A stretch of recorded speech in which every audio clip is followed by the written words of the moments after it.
Hey guys, welcome back. So now we're jumping back into Flashpoint Beyond, with Thomas Wayne returning to the Flashpoint universe after believing it was fixed, and this event has put him on a mission to end this timeline once and for all. And it's been pretty crazy watching this thing unfold. And with that said, let's get into it. But first, if you're new to the channel, be sure to subscribe to catch the spills every week, and don't forget to hit that bell up top so we can squat up in the comments for the first hour.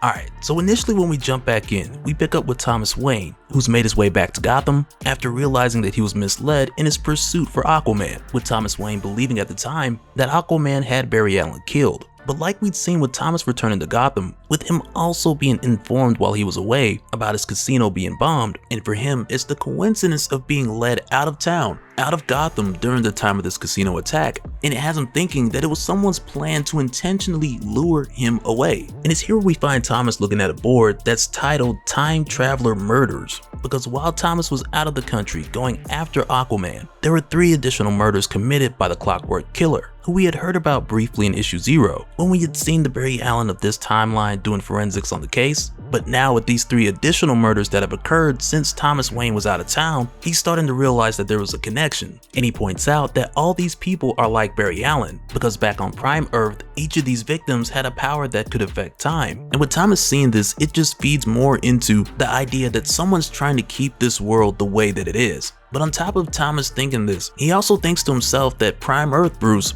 he probably would have been handling this a bit better, because he's a more calculated Batman, younger, more methodical. And Bruce wouldn't have been tricked into leaving Gotham and attacking Aquaman. He would have saw through that distraction, unlike Thomas, who had fell right for it, with him just being old, angry, and reckless. But for Thomas, this moment of what's more or less regret is pretty much short-lived, because once again he goes back to the idea that none of this matters, and the only thing he cares about in this moment is finding the motive of why someone would want this timeline back, so that he can figure out who to kill in order to fix it. Which once again is Thomas Wayne not really caring, because if he actually fixes this timeline, none of this stuff will have happened, and he would cease to exist as well. And if he actually succeeds, when it's all said and done, his son Bruce would have been saved. But at this point, with Thomas being back, his assistant Cobblepot's pretty much filling him in, and he lets Thomas know that 1, the commissioner wants him to meet her at the casino, or what's left of it, but also Cobblepot expresses his concerns about the finances, since the casino was what was funding Thomas's life as Batman, and now the casino's just been blown to bits. But also Cobblepot expresses his concerns about the kid Dexter, because ever since Dexter's heard about the casino, he's now been asking Cobblepot to teach him about explosives. And man, like when this happens, Thomas is just like, alright, go ahead, teach him. Because again, Thomas is stuck on the idea that when he fixes this timeline, nothing here is gonna matter. And that's why he doesn't care about Oswald teaching this kid how to shoot, or teaching the kid about explosives, because Thomas is planning to undo this world altogether. But then after this, we then follow Thomas as he goes to meet with the commissioner, who in this timeline is pretty much Sophia Falcone, the daughter of Carmine Falcone, and she's brought Thomas here to more or less fill him in. But with her telling him that even though it's officially a search and rescue, she doesn't believe that they're gonna find any more survivors. But when Thomas hears this, he's kind of like, it's not important, as he picks up one of the casino chips out of the wreckage and just casually takes it. Like he's listening, but you know, for him, once again, nothing matters, because his plan is just to undo everything.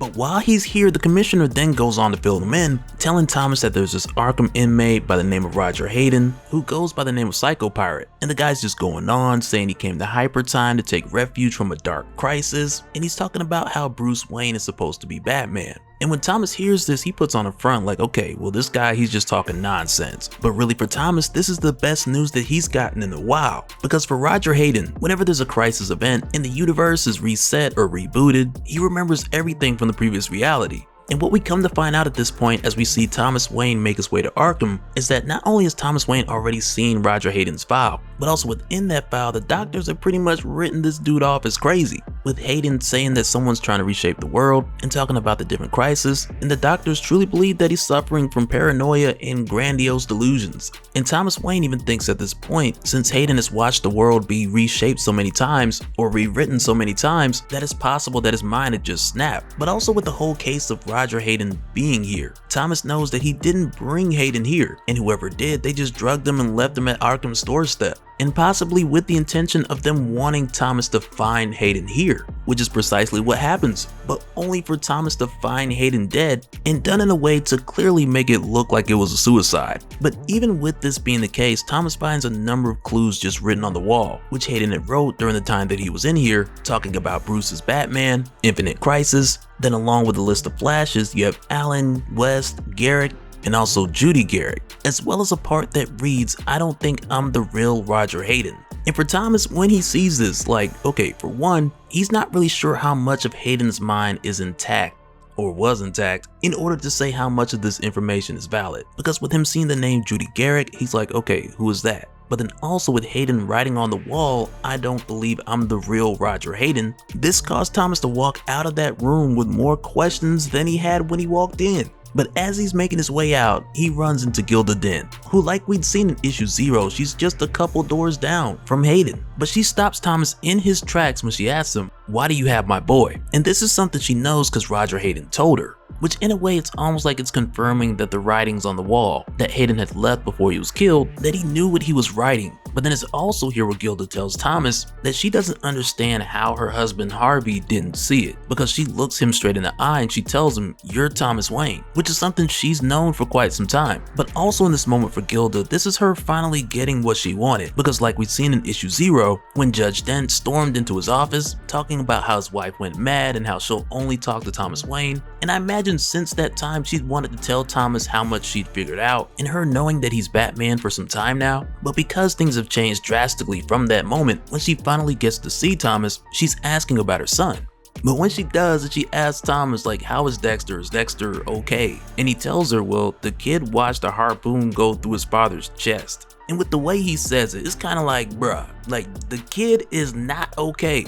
He's not even a little bit. But in this moment, once again, Thomas is more concerned about getting information on whether or not someone left Hayden's room, because again, Thomas has got this laser focus on just undoing the Flashpoint universe. But then also in this moment, while Thomas has this casino chip in his hand, Gilda asks him if she can see it, and of course Thomas is just like, "Sure, you can keep it," which really he's just doing as a gesture so she'll talk. And she does give him a little bit of information, because she's like, she heard Hayden getting strangled with his own sheets, and in a very nonchalant way she's just like, "Well, that's how my daughter died too." And it's right here where the conversation just completely flips on its head, and she goes from that caring mother concerned about her son back to the other side, to where she just wanted to tell Thomas Wayne about himself, but also in a way break down to him how everything is his fault. But as she switched modes right here, she flips over the casino chip, which is just pristine on one side but just scratched up on the other as a result of the casino bombing. And I know you guys know where this is going, because when she changes the conversation and started talking about her daughter's death, she talks about how her and Harvey went back and forth about whether their daughter should be cremated or buried, because Harvey wanted Debbie buried, but Gilda wanted her cremated. But between the two, Gilda won because she wanted to keep Debbie close to her. But what they're saying is she then asked Thomas, "Did you bury Bruce?" And Thomas just looks at her, because we know that he buried Bruce because we saw the tombstone, but he's not about to have this conversation with her. But Gilda tells him that's the least he can do after what he did. And of course Thomas is like, "What I do? Well, what I do?"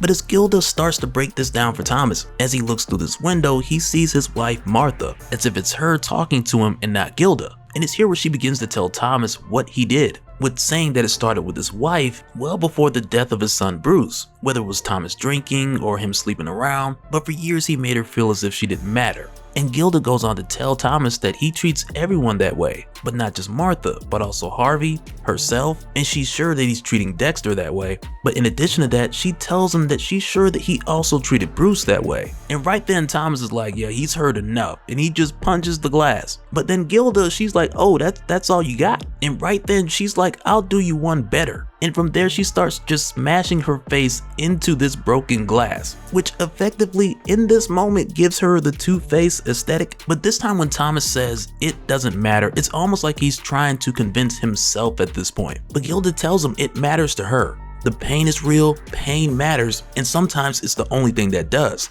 And with their doing this, security of course comes around and Thomas, he gets out of there. But Gilda's words stick with him, because even though he's standing on the idea that this Flashpoint timeline, that it doesn't matter, it was built on a lie, which started with Barry Allen saving his mother, which from there caused a ripple effect to the heroes closest to Barry Allen. But because of that, Thomas has convinced himself that if he can fix the timeline one more time, and for good this time, and effectively get rid of this reality, then nothing that's going on here right now will even matter. But at this point now, we can see that there's this growing doubt within Thomas, with Gilda telling him that the pain is real, her pain, his pain, Martha's pain, and that part about the pain, it has Thomas thinking like, man, this feels very real. But after this, Thomas then comes across a few thugs who are robbing this woman in the alley. And what's funny is, like, when we get a look at these guys, most if not all these guys are pretty much Flash villains, with one of them being Captain Boomerang and the other being Rainbow Raider. But in this moment for Thomas, which for him seems like a prime opportunity to just blow off some steam and more or less comfort himself by doing what he's more familiar with, which in his case really is just breaking bones, which really he only does when he needs answers, because as we know, otherwise Thomas Wayne Batman would have just killed these guys. But in this moment, he savors the enjoyment of beating these guys down with surgical precision, because again, he's taken the time to take in something familiar. But through the course of him taking these guys down and breaking arms and all sorts of other things, and again, not because he needs answers, but really just for his own enjoyment. But through the course of this, he corners a few of them, then Captain Boomerang pulls out a gun, and it's like, be careful, you don't want a boomerang bullet. But when Captain Boomerang pulls out this gun, Thomas takes it from him and he points it right back at him, while saying that if he pulls this trigger, it won't matter. Well, at the same time, he's thinking of Bruce like, well, if anything did matter, it was this for him. But before Thomas can shoot Captain Boomerang, he is knocked off his feet by none other than the Superman, Subject 1, who steps in, stopping Thomas from shooting Captain Boomerang, while telling Thomas that he heard what he said, and Thomas is wrong, because everything matters. Which is a pretty big deal here, and not just because we've been hearing that since Death Metal and Infinite Frontier, but also because it seems like the Superman stopped Thomas from doing something that could have possibly sent him down a whole nother path. But with seeing this, it has me pretty excited to see whether this is going to turn to a Flashpoint Batman vs Superman, or perhaps even a Flashpoint World's Finest.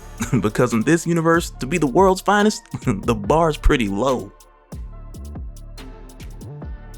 And so now real quick, I want to give a special shout out to all the patrons. Thank you guys for all of your support. And for anyone who's new here who wants more information on how to support the channel, I got a link below to where you can go to patreon.com/dopespill. But that'll do it for this one, guys. Let me know your thoughts down in the comments below, and we'll do it again on the next one. Alright, later.